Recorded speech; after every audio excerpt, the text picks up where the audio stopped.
Return मिलेगा तो वो हमारा इन्वेस्टिंग का पार्ट हो गया। ठीक है, अब फाइनेंसिंग की बात करूं, फाइनेंसिंग में भी दो पार्ट होते हैं, इनफ्लो ऑफ कैश और outflow of cash. Outflow bracket में आएंगे क्योंकि पैसा जाएगा, और पैसा आ रहा है तो नॉर्मल लिखेंगे। फाइनेंसिंग, कंपनी कहां से बोरो कर सकती है पैसा? शेयर्स के थ्रू, डिवेंचर के थ्रू, बॉन्ड्स और लोन लेके। ये 4-5 तरीके। लोन, बैंक से लोन ले लिया, पब्लिक डिपॉजिट ले लिया, हाँ डिवेंचर और बॉन्ड्स का मतलब एक ही है। ठीक है, एफडीआर यदि, हाँ पब्लिक डिपॉजिट, जिसे मैं कह रहा हूँ पब्लिक, यदि कंपनी पब्लिक से पैसा बोरो कर रही है एफडी के थ्रू, वो इसी में आएगा, पब्लिक डिपॉजिट। ठीक है, इसमें issue of share, debenture, public deposit सब इसमें आएंगे, पैसा आएगा। कंपनी जब शेयर इशू करेगी तो कंपनी के पास पैसा आएगा, डिवेंचर इशू करेगी तो पैसा आएगा, और पब्लिक डिपॉजिट करेगी तब भी पैसा आएगा।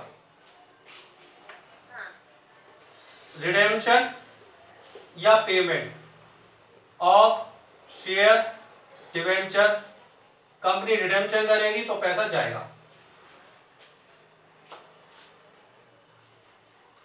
और लास्ट पॉइंट, इंटरेस्ट और डिविडेंड पेड। मैंने कहीं से पैसा बोरो किया तो मैं इंटरेस्ट पे करूंगा तो आउटफ्लो है तो ब्रैकेट में आएगा, इसे कहूंगा टोटल ऑफ सी।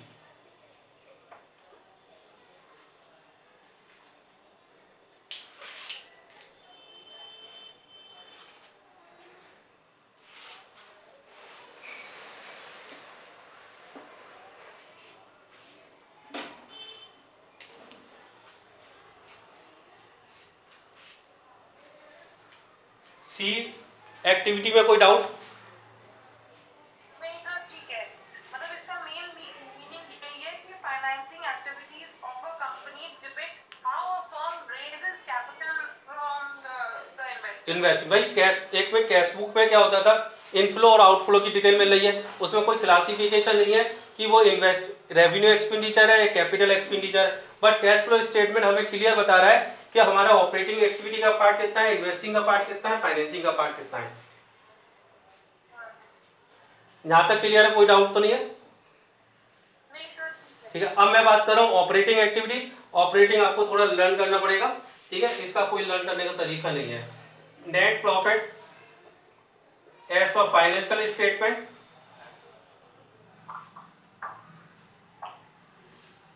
उसमें मैं ऐड कर देता हूं एक्सपेंसेस, लेस करूंगा प्रॉफिट।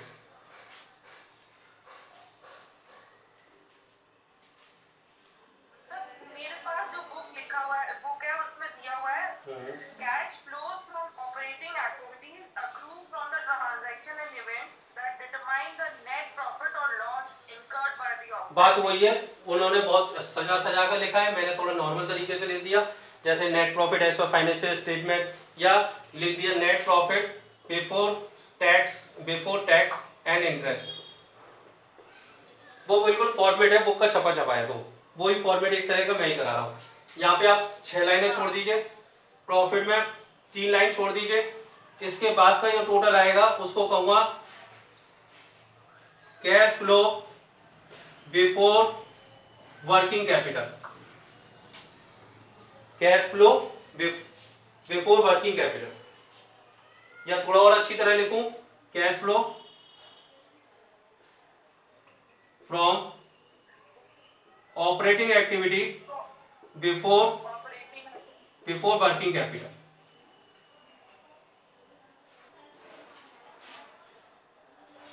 फॉर्मेट तो आपको जो बुक में दे रखा है वो ही आपको लिखना है, बस अपनी लैंग्वेज में, बहुत ज्यादा बुक की लैंग्वेज यूज नहीं करनी है। जैसे मैंने आपको ये एक भेजा था व्हाइट बोर्ड का चार्ट, तो आप उस तरह से लिख कर भेजेंगे नहीं तो सामने वाले को लगेगा कि आपने अपनी बात लैंग्वेज में लिख रहे हैं। बस वर्ड इतना है कि ये FA को आपको फुल फॉर्म लिखना पड़ेगा, फिक्स असेट्स, इन्वेस्टमेंट। NCA को आपको लिखना पड़ेगा नॉन करेंट असेट्स, इस तरह से।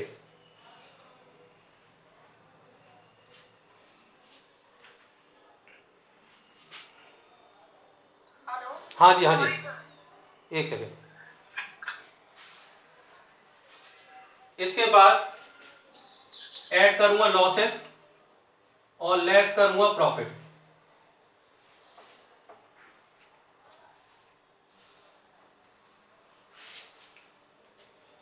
लॉसेस ऐड होंगे। हाँ, मैं दोबारा बोल देता हूँ। Net profit as per financial statement, add करूंगा एक्सपेंसेस, लेस करूंगा प्रॉफिट। उसके बाद जो फिगर आएगी उसे कहूंगा cash flow from operating activity before working capital. उसके बाद फिर मैं ऐड करूंगा लॉसेस और लेस करूंगा प्रॉफिट, और उसके बाद then after tax paid minus कर दूंगा। टैक्स पेड माइनस करने के बाद जो आएगा उसे कहूंगा टोटल ऑफ ए।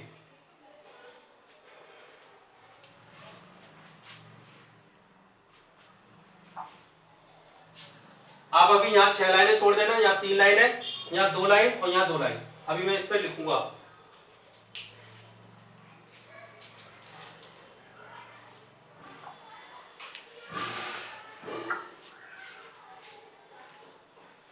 सर ये ए वाला थोड़ा सा क्लियर कर दीजिए, मेरे को दिख ही नहीं रहा है। एक सेकेंड।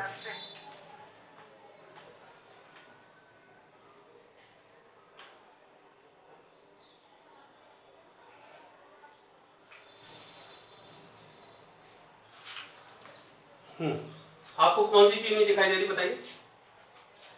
सर आप मुझे ऊपर से वो पढ़े तो मैं एक एक करके ध्यान से लिख लेती ठीक हूँ। है, उससे मेरे नेट, आगे के लिए ठीक है, net profit as per financial statement.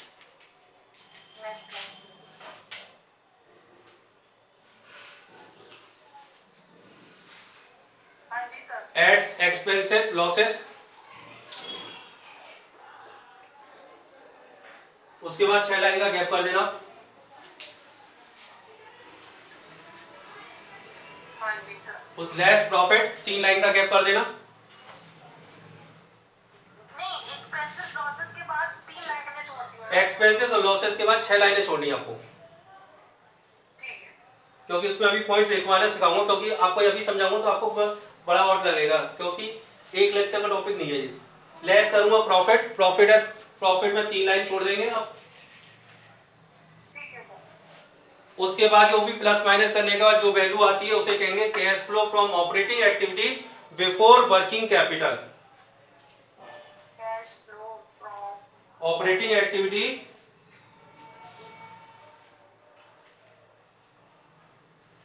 Before working capital. Then after उसमें ऐड करेंगे एक्स लॉसेस। लॉसेस के बाद आप 2 या 3 लाइनें छोड़ दीजिए, ठीक है सर। और उसमें फिर माइनस करेंगे प्रॉफिट। प्रॉफिट में भी आप 2 या 3 लाइनें छोड़ दीजिए। ठीक है सर। उसके बाद माइनस करेंगे टैक्स पेड।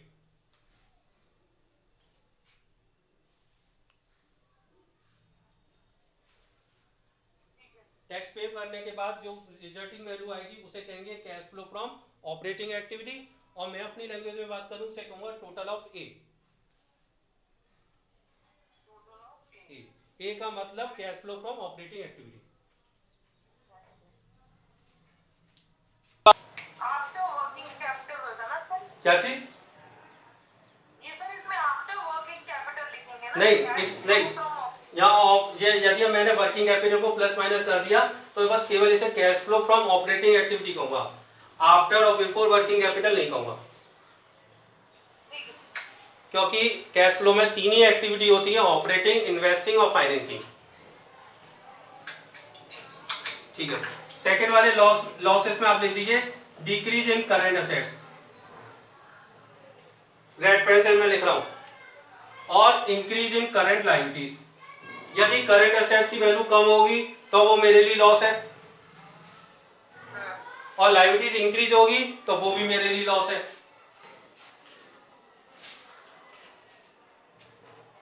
तो ये मैंने लॉस वाला पार्ट बता दिया, और करंट एसेट और करंट लायबिलिटीज अभी मैंने बैलेंस शीट में आपको समझा दिया।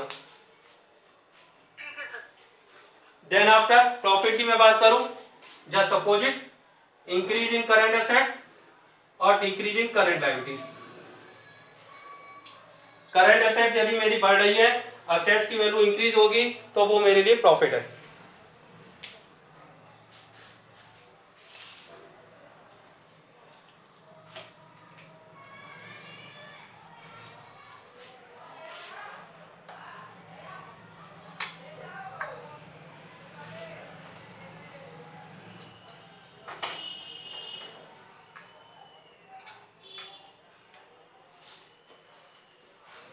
दोबारा बोल रहा हूँ, प्रॉफिट का मतलब यदि असेट्स की वैल्यू मेरी इंक्रीज हो रही है, करंट असेट्स की वैल्यू, तो वो मेरे लिए प्रॉफिट है।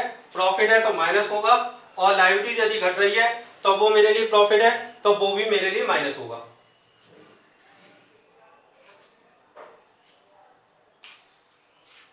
नेट लॉस भी माइनस होंगे और प्रॉफिट भी माइनस होंगे। नेट लॉस नहीं, नेट लॉस माइनस फाइव होंगे। नेट लॉसेस का मतलब करंट एसेट और करंट लायबिलिटीज वाले पॉइंट होंगे यहाँ पे, ये मैंने लिखा है ना।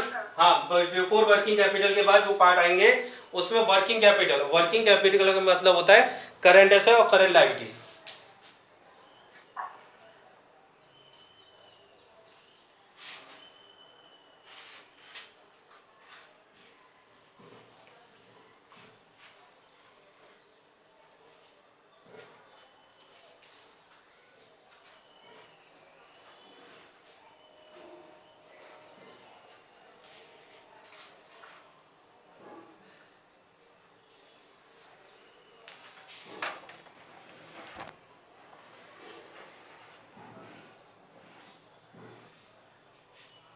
क्लियर यहाँ तक?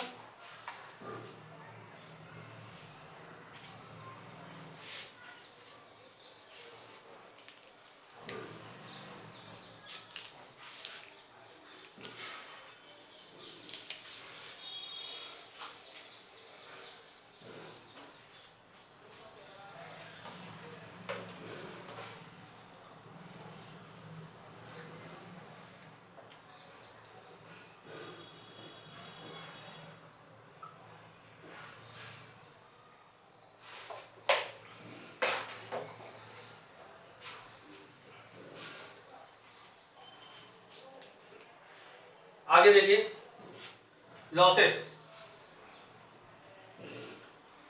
यहाँ पे लिखते हैं, ऐड करेंगे लॉसेस। लॉसेस में लिखेंगे, एक जस्ट मिनट, हाँ वॉल्यूम आ रहा है आपका अब?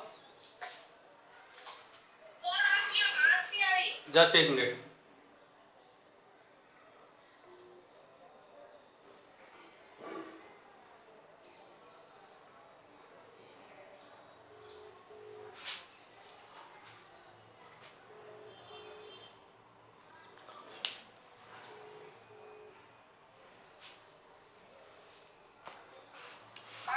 हाँ एक मिनट। ऐड करेंगे लॉसेस, उसे लॉसेस को कहेंगे non operating expenses. Clear? Non operating expenses में जितने भी लॉसेस हैं, जैसे डेप्रिसिएशन है, provision for taxation, propose dividend, इसका चार्ट बुक में दे रखा है। Propose dividend, interim dividend,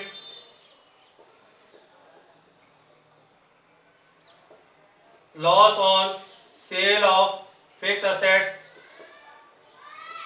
loss on sale of investment, जितने भी जो लॉसेस हैं वो सारे लॉसेस आएंगे।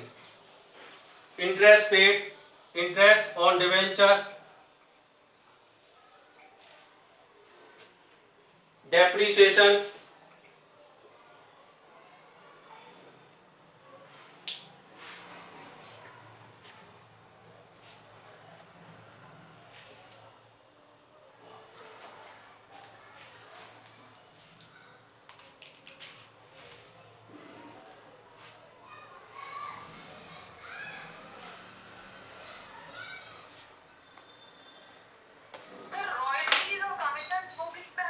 यदि हम पे कर रहे हैं तो ऐड होंगे, और यदि हम रिसीव कर रहे हैं तो माइनस होंगे।